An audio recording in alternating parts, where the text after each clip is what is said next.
학교 생활의 A부터 Z까지 모르는 것 빼고는 다 알려드리는 김티처의 학교백과. 지난 시간은 온라인 독서에 대해서 소개해드렸습니다. 그렇다면 이번 시간에는 어떤 검색어로 돌아왔을지 한번 볼까요? 오늘의 검색어는 재테크, 그 중에서도 저축입니다. 여러분은 돈을 어떻게 모으시나요? 아니면 모은 돈을 어떻게 운용하시나요? 펀드? 주식? 아니면 그냥 안 쓰고 모으기? 많은 분들이 각자만의 방법을 통해 재테크를 하고 계실 겁니다. 사실 오늘 소개해드리려는 것은 100만원을 투자해서 200만원이 되었다. 이런 재테크는 아닙니다. 그렇다면 무엇이냐? 얘기에 앞서 먼저 제가 느낀 재테크의 필요성에 대해서 먼저 얘기해 보려고 합니다. 이 필요성은 어떻게 보면 학교백과에서 재테크를 소개해드리는 이유이기도 합니다. 작년 11월에 저는 군 제대를 하면서 바로 탈복직을 하였습니다. 복직을 하니 군 휴직을 하는 동안 못 냈던 기여금을 내야 했고, 또한 각종 내야 될 돈이 더 많았습니다. 그래서 할부로 매달 100만원을 내게 됐는데, 그땐 이제 막 복직을 해서 수업 준비를 하는 것도 정신이 없는데 경제적인 고민까지 하니 정말 힘들었습니다.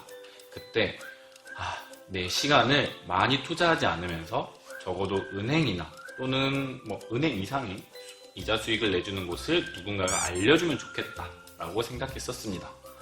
또 교사도 재테크에 대한 고민과 준비를 평소에 해두지 않으면 경제적인 문제가 생겼을 때 학생들에게 쏟는 열정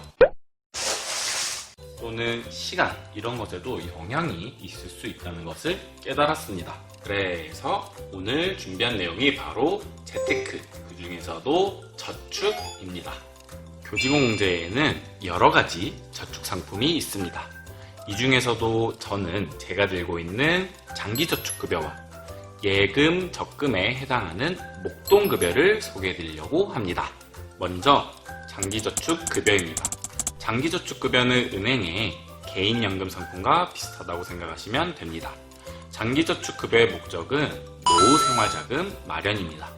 현재 장기저축급여의 금리는 연복리 3.74%, 가입가능 금액은 최저 3만원에서 최대 90만원까지입니다.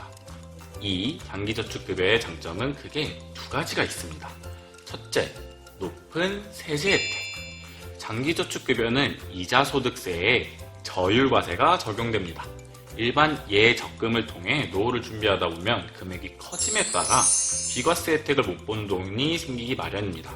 그렇기에 장기적으로 이 상품을 통해 돈을 모은다면 이율은 시중상품과 차이가 크게 안 나더라도 이자소득에서 아마 유리한 면이 있을 것 같습니다. 둘째, 대여제도 활용 가능. 다음 대출편에서도 얘기하겠지만 교직원 공제에는 다양한 대출 상품이 있습니다. 장기저축급여에 가입이 되어 있으면 대여 가능 조건을 얻을 뿐만 아니라 상품과 상황에 따라서는 저금리부터 무이자 대여까지도 받을 수 있습니다. 두 번째로 목돈급여입니다. 목돈급여는 은행의 예금, 적금 상품과 비슷하다고 생각하시면 됩니다. 목돈급여의 현재 금리는 2.55%입니다. 요즘 1금융권의 적금이자가 1%대인 것을 감안하면 나쁘지 않은 조건이라고 생각합니다. 이 목돈급여의 장점은 가입 종류가 다양하면서도 이율은 같다는 것입니다. 가입 종류는 크게 예금에 해당하는 예탁형, 적금에 해당하는 적립형, 그리고 목돈을 납입하면 가입기간 동안 이자를 분할 지급받고 나중에 원금을 받을 수 있는 부가금형이 있습니다.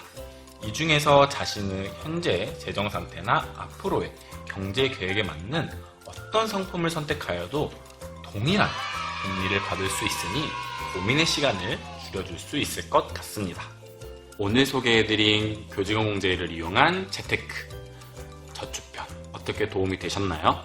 어마어마한 이익은 아니지만 안정성과 더불어 시중은행과 혹은 비슷하거나 조금 더 높은 금리를 제공하는 교직원 공제 외의 저축상품, 교직원 공제를 통해 고민의 시간은 줄이고 아이들과 함께하는 시간에 더욱 투자하실 수 있었으면 좋겠습니다.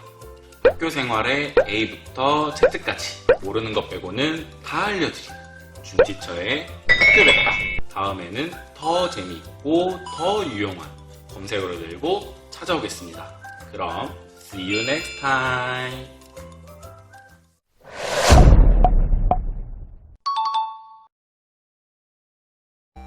맞아요. 온라인 계약을 했을 때 저희 반은 가끔 카카오톡의 라이브 톡을 이용해서 쌍방향 소통 시간을 가졌었거든요. 한 번은 제가 너희 궁금한 거나 물어보고 싶은 것 있어? 라고 했더니 대뜸 돈 버는 법이요, 경제 수업이요 라고 하더라고요. 질문의 의도는 뭐 그게 아니었지만 생각보다 많은 학생들이 비슷한 대답들을 하는 걸 보고 얘들이 꽤나 생각보다 경제에 관심이 많다는 것을 알 수 있었어요. 그런데 곰곰이 생각해보니 어떤 직업이 어떤 일을 해서 돈을 버는지에 대한 진로 교육은 많은데 돈을 왜 벌고 또 무엇을 위해서 써야 하는지에 대한 경제 교육은 아직 부족한 것 같더라고요. 그래서 조만간 관련 교과에 차시 수업을 진행할 때 그런 부분을 생각해보고 토의해보는 수업도 한번 해보려고 합니다. 이번 영상을 보시는 여러분도 한번 고민해보면 어떨까요? 그럼 다음에 만나요. 안녕.